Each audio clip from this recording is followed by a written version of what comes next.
बिस्मिल्लाहिर्रहमानिर्रहीम। अस्सलाम वालेकुम। क्या हाल है व्यूअर्स? उम्मीद करती हूँ कि आप सब खैरियत से होंगे। आज मैं एक नए व्लॉग के साथ हाजिर हुई हूँ जिसमें मैं आपको दिखा रही हूँ रमज़ान से पहले हम क्या क्या चीज़ें तैयार करके रख सकते हैं ताकि रमज़ान में थोड़ा हम फ्री रहें।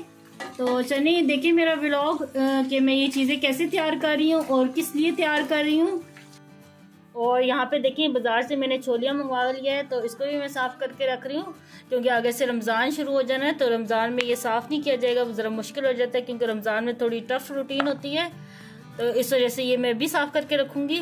तो मुझे तो इसके ज़्यादातर चावल पसंद है, तो सालन मुझे इसका नहीं पसंद, तो मैं रमज़ान में इसके चावल बनाऊँगी, तो इसीलिए साफ़ करके रख रही हूँ।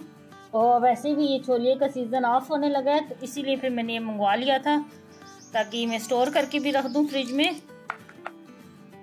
तो जी जनाब, यहाँ पे ये देखिए छोलियाँ मैंने आपको दिखाया था, ये सारा मैंने साफ़ कर लिया और इसको वॉश भी कर लिया। अब मैं सूखने के लिए इसको रख दूँगी एक टोकरी में, तो जब मैं इसको पैक करूँगी तो फिर मैं आपको दिखाऊँगी। तो यहाँ पे मैंने ये 2 किलो चिकन लिया है। अच्छा, चिकन कभी भी मैंने बोनलेस नहीं लिया, ये मैंने इकट्ठा ही 2 किलो मंगवा लिया था जो हड्डी के समेत मिलता है। तो यहाँ पे ये देखें, ये मैंने पिंजर और ये इस तरह की पसलियाँ और ये गर्दन ये अलहदा कर ली है एक साइड पे, और जो गोल बोटी है वो एक साइड पे ये देखें अलहदा कर ली है। लेकिन अभी भी इसको बोनलेस बनाना है। ये देखें इसके साथ थोड़ी बहुत हड्डी है, तो ये यहाँ पे मैं बोनलेस इसको बनाती हूँ। जो हमारे रमज़ान में टिक्के के बनाएंगे तो उसमें यूज़ होगा, शौरमा बनाएंगे तो उसमें यूज़ होगा, पिज़्ज़े में यूज़ होगा, बहुत सी ऐसी रेसिपियों में ये चिकन यूज़ होता है बोनलेस। तो अब इसको हम इस तरह कट कर लेंगे। बिस्मिल्लाहिर्रहमानिर्रहीम। और ये देखें ये साफ बोटी बिल्कुल तैयार हो गई है। तो ये जो हड्डी वाली है इसको साइड पे रख लेंगे, और ये जो मैंने हड्डियां अलग की हैं इनको मैं किसी भी सालन में या सब्जी में डाल लूंगी, तो ये वेस्ट बिल्कुल भी नहीं होती। इससे सब्जी का जायका अच्छा बन जाता है, सालन का जायका अच्छा बन जाता है। तो यहाँ पे ये देखें ये बोनलेस ये मैं इस तरह बोटियां कट कर रही हूँ।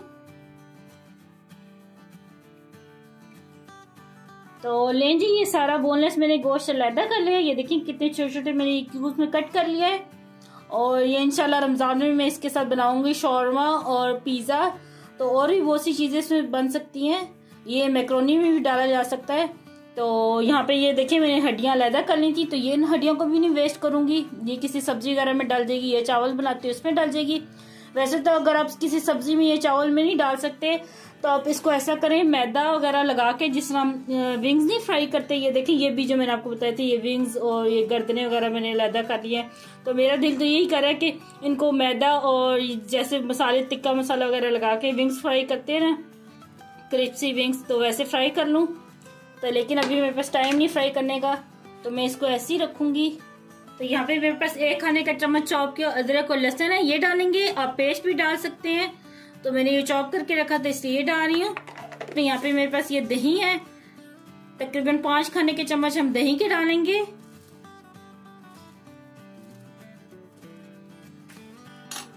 आपकी मर्जी, आप जो सा ही मसाला इसमें लगा सकते हैं, अपनी मर्जी से आप लगाएं। यहाँ पे मेरे पास ये तंदूरी मसाला है, ये मैं लगा रही हूँ, तकरीबन 1 खाने का चम्मच है ये देखिए सारा डाल दिया। ये 1 ही खाने का चम्मच था इसमें। और तकरीबन 3 खाने के चम्मच यहाँ पे मेरे पास टिक्का मसाला है, तो ये टिक्का मसाला डाल देंगे। टिक्का मसाला डालने के बाद इसमें डालेंगे लीमू, 3 अदद ये लीमू में डाल रही हूँ, इस तरह हाथ करके डाल रही हूँ ताकि ये जो बीज है ये अंदर ना जाए। तो चलिए अब तमाम मसाले को मिक्स कर लेंगे अच्छी तरह।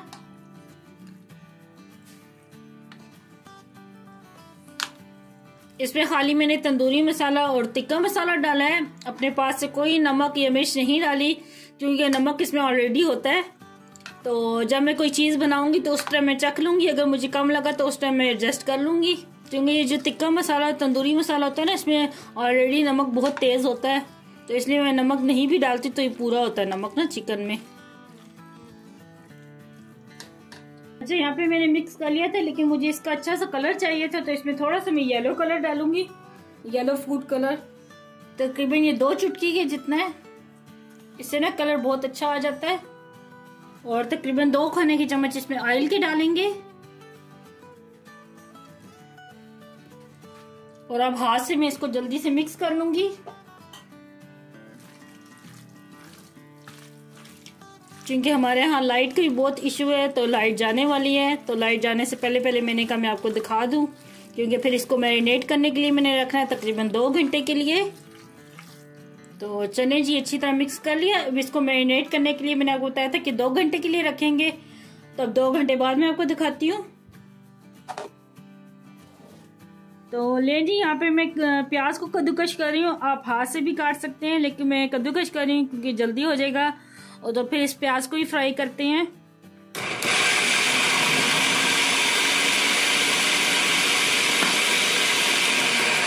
तो ये देखें, ऑयल को भी मैंने अच्छी तरह गर्म कर लिया है।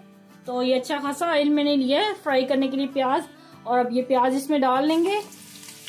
और प्याज फ्राई करने के लिए ये है कि आप पहले ऑयल को अच्छी तरह गर्म कर लें और फिर आंच हम बिल्कुल स्लो कर देंगे, ताकि ना प्याज हमारा अच्छे से क्रिस्पी हो, गोल्डन हो।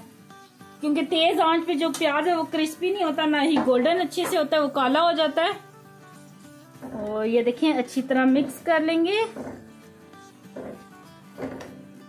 और इस प्याज को फ्राई होने में तकरीबन 1 घंटा लगेगा, क्योंकि प्याज को फ्राई होने में अच्छा खासा टाइम लगता है, तभी ये बहुत ज्यादा क्रिस्पी बनता है। जैसे हम बाजार से नहीं लेते क्रिस्पी प्याज, वैसे ये बनेगा।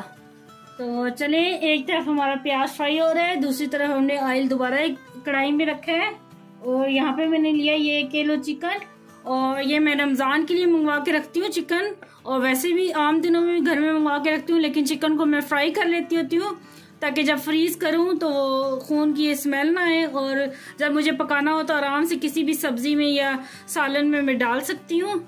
तो इसको हम फ्राई कर लेंगे। चिकन को खाली सिर्फ मैंने हल्का सा नमक लगवाया है, ताकि ना फ्राई करके जो इसका टेस्ट है ना वो अच्छा सा लगे, फीका फीका ना लगे बोटियों में। तो ये डाल देंगे इसमें। और यहाँ पे ये देखें, चिकन को फुल आंच पे फ्राई करना है, क्योंकि ताकि चिकन ना पानी ना छोड़ दे।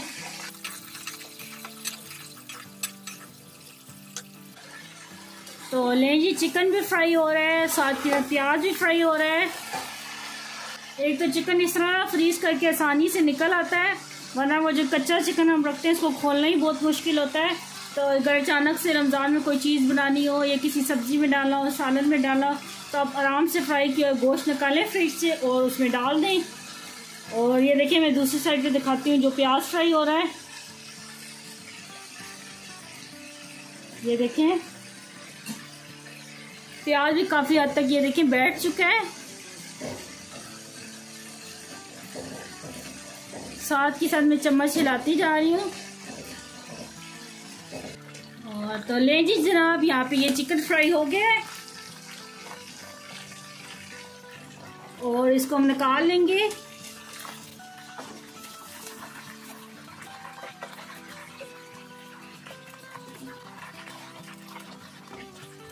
तो ये देखिए जी, चिकन फ्राई करके निकालिए। और ये साथ जो मैंने हड्डियां रखी थी और गर्दनें, इनको भी फ्राई करके रखेंगे। तो ये भी फ्राई कर लेंगे। अब ये भी डाल रही हूँ मैं।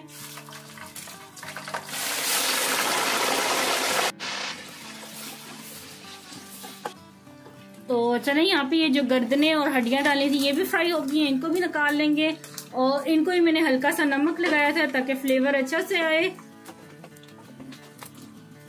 तो ले जी, यहाँ पे मैंने फ्राई पैन रखा है, इसमें तकरीबन 1 खाने का चम्मच मैंने ऑयल का डाला है। और अब ये जो मैरिनेट करके चिकन रखा था ये डाल देंगे और आंच को थोड़ा तेज ही रखेंगे। बिस्मिल्लाहिर्रहमानिर्रहीम। तेज आंच पे फ्राई करने का मकसद ये है कि ऊपर से तो ये क्रिस्पी हो जाता है अच्छा सा, और लेकिन अंदर से जूसी जूसी रहता है, बड़े मज़े का टेस्ट बनता है। इसलिए आप इसको तेज आंच पे फ्राई करना। और ये तमाम चीज़ें आसानी से तैयार हो जाती हैं रमज़ान से पहले। तो अगर हमने ये तैयार ना की हो चीज़ें तो फिर रोज़े में खपना पड़ता है, क्योंकि बच्चे तो फरमाइश करते हैं लाजमी कि ये चीज़ बना दें, वो चीज़ बना दें। तो इसलिए फिर रमज़ान से पहले ज़्यादा से ज़्यादा कोशिश किया करें कि सारी चीज़ें तैयार करके रख लें, ताकि फिर आप ना इबादत को भी ज़रा टाइम दें, नफल शफल पढ़ें, कुरान पाक की तिलावत किया करें, और कम से कम टाइम आपका किचन में गुजरे। तो चलिए, अब ये फ्राई हो जाता है तो फिर दिखाती हूँ मैं आपको। तो ले जी, यहाँ पे ये चिकन हमारा डन हो गया है और कितना मज़े का ये देखिए क्रिस्पी फ्राई हुआ है। ये देखिए, मैं आपको चेक कराती हूँ। ये देखिए कितने मज़े का ये क्रिस्पी, और ये गल भी चुका है, बहुत अच्छे से गल चुका है। तो बहुत देर नहीं लगी इसे फ्राई करते, तकरीबन 15 मिनट लगे हैं फ्राई करते हुए। तो अब चूल्हा बंद कर देंगे और इसे भी ठंडा कर लेंगे। तो बस आगे मैं दिखाती हूँ कि आगे मैं क्या कर रही हूँ। तो लें जी, ये तकरीबन 1 घंटा लगा है हल्की आंच पे प्याज को फ्राई करते हैं और ये बिल्कुल क्रिस्पी बाजार जैसा फ्राई होगा। तो अब इसको हम निकाल लेंगे, और ज्यादा हमने काला नहीं करना वरना फिर इसका टेस्ट खराब हो जाएगा। बस ये लाइट लाइट सा हो तो आपने निकाल लेना है। तब इसको ये टिश्यू पेपर के ऊपर निकालेंगे। ऑयल को भी अच्छी तरह छान लेंगे इस तरह, और इसको फैला देना है। तो चले, यहाँ पे ये चिकन ठंडा हो गया तो अब इसको फ्रीज करते हैं। और यहाँ पे मैंने ये जिप लॉक बैग लिए हैं।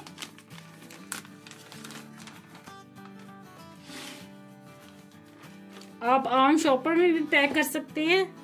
बिस्मिल्लाहिर्रहमानिर्रहीम। ये मैं सारा इसी में डाल दूंगी। अब ये देखिए साइड से इसको बंद कर देंगे और इसमें से हवा निकालने का एक तरीका मैं आपको बताती हूँ। ये देखिए, ये स्ट्रॉ हमने लिया है, ये एक साइड से हम स्ट्रॉ लगाएंगे इसके अंदर और बाकी यहाँ से हम प्रेस कर देंगे सारा। ये देखिए यहाँ तक ये प्रेस कर दिया और अब मैं से हवा जो है सक कर लूंगी।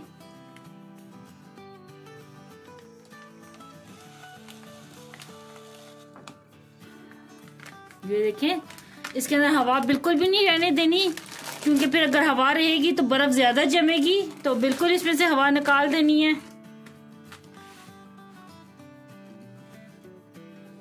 और यहाँ पे ये जो हड्डियां हमने की थी फ्राई, तो इनको भी इस तरह फ्रीज कर लेंगे।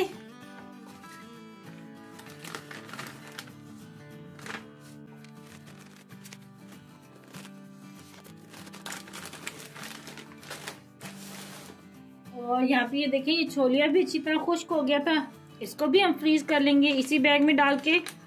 इसी तरह सेम तरीका है।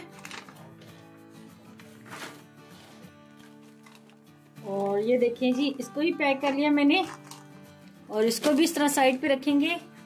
और यहाँ पे ये जो टिक्का बोटी हमने फ्राई करके रखी थी, इसको भी पैक कर लेंगे अब। तो ये देखिए, ये टिक्का बोटी के मैंने 2 पैकेट बनाए हैं, तो इनको भी हम फ्रीज कर लेंगे इसी तरह। और यहाँ पे मेरे पास ये पर्पल बंद गोभी थी, तो इसको भी मैंने चॉपर में इस तरह कर लिया कद्दूकश।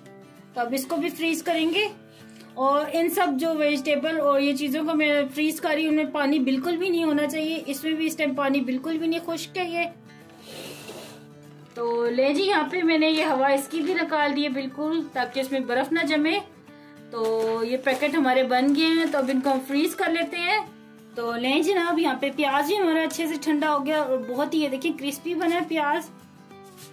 तो अब इसको भी स्टोर करते हैं। यहाँ पे मैंने एक जार लिया एयर टाइट, तो ये बटर पेपर में इसके अंदर रखूंगी पहले अच्छी तरह। ये देखिए, इस तरह साइडों पे भी लगना चाहिए बटर पेपर। ये देखें। तो अब इसमें हम ये रख देंगे प्याज। तो चले, ये प्याज को मैंने इसमें डाल दिया सारे को, और ऊपर से भी इस तरह कवर कर देंगे बटर पेपर से, ताकि इसमें हवा और नमी बिल्कुल भी ना जाए। तो आप इसको 2 महीने तक स्टोर करके फ्रिज में रख सकते हैं और इस्तेमाल कर सकते हैं। और ये देखिए, ये एयर टाइट जार है, इसमें मैंने रख दिया है। और ये देखिए, सारी चीजें मैंने पैक कर दी। अब इसको फ्रिज में रखेंगे।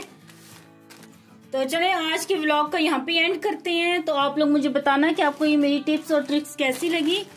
तो चले, मिलते हैं एक नए व्लॉग के साथ। तो अपने घर में आप लोग खुश रहिएगा, मुझे दुआओं में याद रखिएगा। अल्लाह आपका मुनासिर है। अल्लाह हाफिज।